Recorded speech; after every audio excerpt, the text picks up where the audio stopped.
askan wi di yeewoo fii ci Kër Massar unité 3 ci atum 2012 ba tey ñuy dund lu méttee métti ndox mu taa tembe nekk ci seen gox boobu saa bu nawet jotee mu daal di yokku ndox mi dem ba sax nangu ci yenn ci seeni kër ba ca l'école ba xale yi jàngee tax ba mënuñu dem fenn wala ñu def dara lu si bari xale yu góor yi ñoo koy def amul kenn ku ñemee génn ci ñoom rawatina ndaw ñi mu def ay at ñuy dund ak ndox mi mu metti lool ci ñoom te gisuñu rek benn autorité bu leen daal di taxaw. ndox mi depuis 2012 depuis 2012 ñu ngi ci biir ndox bi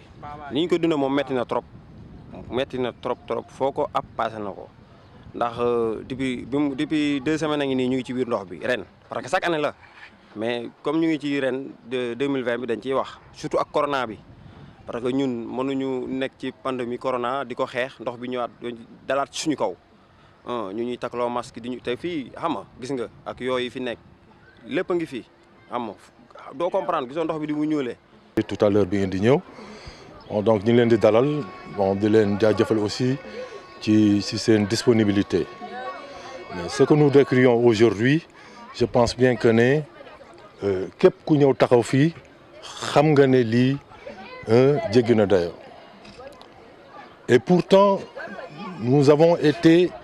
pendant toute notre jeunesse à la disposition de notre nation donc pendant 30 ou 34 ans de service dans l'administration avec toutes les économies yi ñu am ñu ñëw investir ko croyant que ne la SNHLM qui est une société nationale donc ñu xalaat ne peut-être que am nañu garantie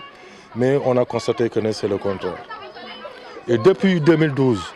voilà le calvaire que nous vivons. Depuis 2012. Donc, c'est le même calvaire. Chaque année, c'est le même scénario.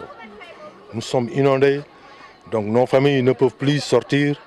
S'il n'y a pas de jeunes à l'intérieur de la maison, donc les gens, les travailleurs, ceux qui ont du travail, sont obligés donc nous de dormir,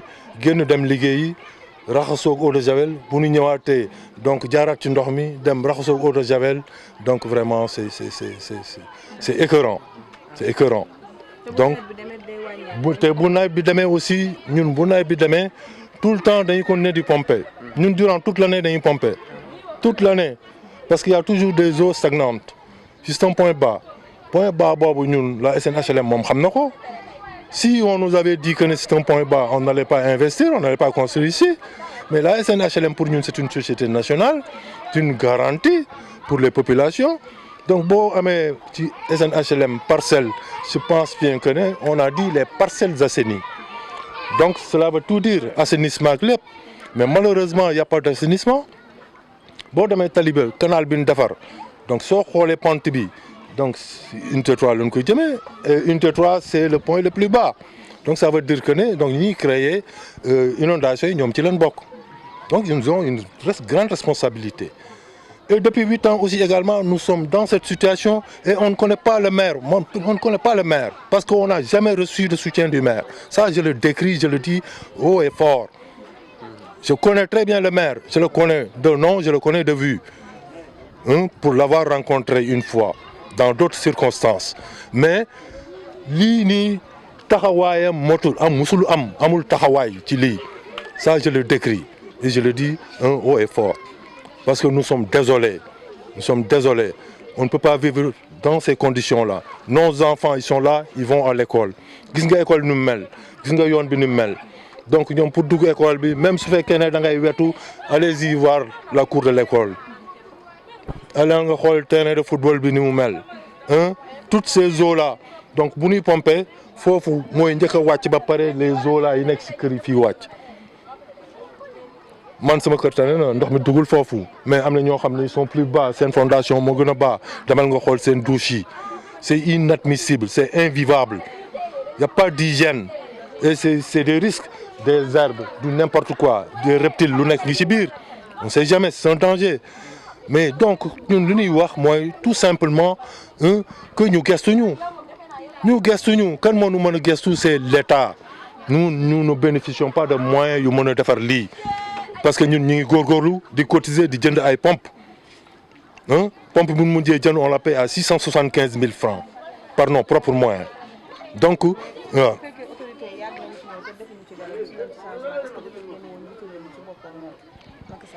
waaw bon enfin xam nga njiitu réew mi li nga mën a def mooy appel rek nga mën a def bon appel bi xëy na peut-être que mu dégg ko n'est-ce pas mais su fekkee ne da ngay wax ci domaine boobu boo bëggee jaar si les canaux officiels loolu ñi nekk si diggante bi ñoo koy téye. non yàgg nañ fi ñëw amul benn autorité bu fi ñëwul toutes les autorités administratives ñëw nañ fi l'exécutif yaa ma dégg les autorités administratives ñëpp ñëw nañ fii mais fii amul kenn koo xam ne dina ñëw fii benn yoon laa mës a dégg ñu ne ñëw nañ fi taxaw fii boobu ñu ne waa ONAS ñoo fi ñëwoon ak xawma le maire loolu dégg laa ci am mais man fekkeewu ma ko mais li ma constaté man depuis 8 ans li ma constaté ndox mi nii lañ ciy dundee te musuma gis ku ñëw taxaw fii yaa may dégg ñëw xool nañu dañuy apporter lii wala laa. ndox mu taataa bu yàgg a tax ba sax jaan di ci génn ci biir ndox mi loolu di gën a andi tiitaange ci ñoom wante tamit ak feebar bii di Covid-19. jaan yi sonal nañu mbott yi duñu nelaw te xamuñu nu ñuy def suñu ñëwee ne dinañ leen defaral duñu gis kenn cité bi sax li leen defaral ku néew ñun fekk ñu ci. ñun ñooy dimbale suñu bopp ñoo sonn xale yu góor yi gis nga leen ñi ngi ci ndox mi guddi ñi ngi ci ndox mi bëccëg waraan yi di dugg seen tànk yi kenn xamul looy def ñun jaaxle nañu te dañ ñoo war a dimbale ñun xeexuñu xuloowuñu sànniwuñu ay xeer defuñu dara lu dul toog di muñ suñu biir kër yi ndox yi suñu foos yaa ngi fees bay ball xamuñu nu ñuy def te xam nga feebar bi ak foos buy ball moom xam nga day yokk feebar wala mu indil la feebar jàppale leen ñu ngir yàlla. ay góor yu toog suñu biir kër lañu di muñ ndax duñu xuloo duñu xeex duñu sànni xeer. soo site bi nii li ñu dund fi ñu jógee nii sànq mooy premier site bi fi mooy deuxième site bi boo xoolee ndox yu jógee ci canal bi yëpp fii lay daanu si fii lay ñëw ñu ngi beneen machine mooy sànq tegoon nañ fi la benn machine fii mooy deuxième machine bi machine yëpp ñun ñoo ko dajalee jënd ko suñu xaalis benn autorité bi mosuñoo dimbali depuis 8 ans benn autorité mosuñoo dimbali. lu fi am rek ñun ñoo ko fi teg ñoo fiy dugal suñu xaalis ñooy xëcc tuyau yi du sapeur yi du kenn ñun ñoo fi def lépp donc même barki démb rek xam nga bu ndox mi jógee li nekk ci biir ndox yi dañuy génn rey nañ fi benn jaan fii donc wóorul ak xale yi. vivre ci école bi yaakaar naa gis ngeen ko gis nga fi ne chaque année nii lay demee donc ñuy lancer appel ñu dimbali parce que fii ren centre lañ ko def d'habitude daawul nekk centre d'examen mais ren centre la mais ñu ngi ci veille d'examen mais gis ngeen fii ni mu mel donc xale yi ni ñuy traverse fii ak difficulté parce que salle yaa ngi nii yeneen am na yeneen salle yu nekk ne ci gannaaw mais aussi problème toilette parce que toilette yaa ngi ne xam nga fekkee mën fa traverser di dem toilette c'est un peu difficile buñ ci mënee dimbale daal parce que fi ñu ci veille examen dara passé ko daal ñu ngi lancé daal ñu dimbale ñu ci buñ mënee am luñ ci mën a sëkkal tuuti wala luñ ko machine pour ñu mën ko kii incha allah. Bonjour, je m'appelle Mohamed Mbaye, un élève dans l'école Pierre 3. Mais chaque année c'est comme ça. L'école, il y a beaucoup d'eau. Mais quand les gens vont dans leur classe, il y a des difficultés pour aller là-bas parce que les gens vont entrer dans l'eau pour entrer dans leur classe. Et c'est très difficile. Et chaque année, l'école va être comme ça. Beaucoup d'eau.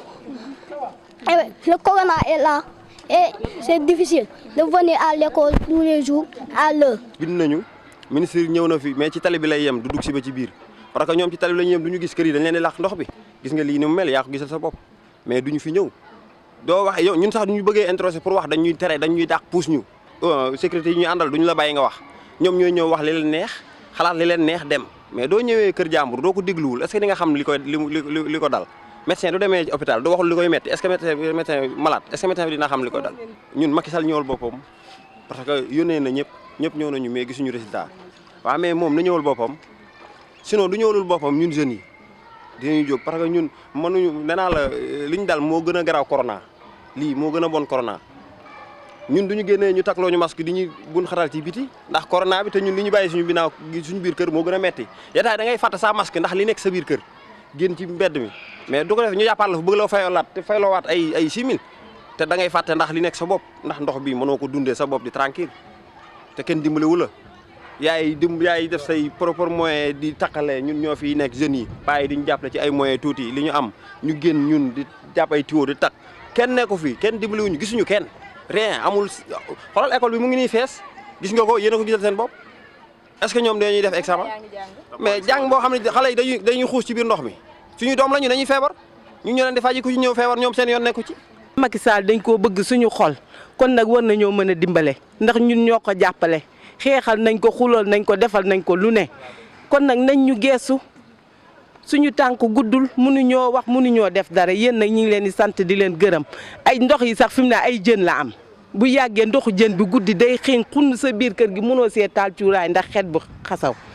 loolu metti na ñëpp a ngi feebar suñu asma yi mi ngi yëngatu xale yaa ngi feebar ñëpp a ngi tëdd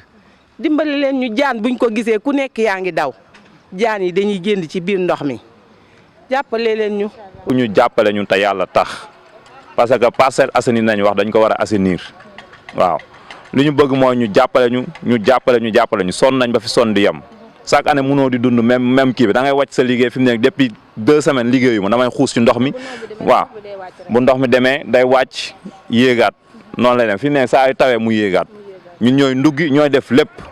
waaw fi mu nekk boobu léegi mënoo fexe ba génn dem liggéey waaw te jaan yi tamit bari nañ fi mu nekk bu ndox mi jógee jaan yi dañuy génn rey nañ fi 2 ba 3 te loolu danger la ci quartier bi donc nañ ñu jàppale autorités yi bu ñu déggee nañ ñu dimbali te yàlla tax. mu metti lool ci ñoom tax ba ñoom askan wi yeewoo fii ci Kër Massar unité 3 ñuy sàkku ndimbal donte yàgg nañ ko def te gisuñu kenn wante bu ñu sañoon rek njiitu réew mi ci boppam moo daal di jóg dimbali leen ci lu ni mel.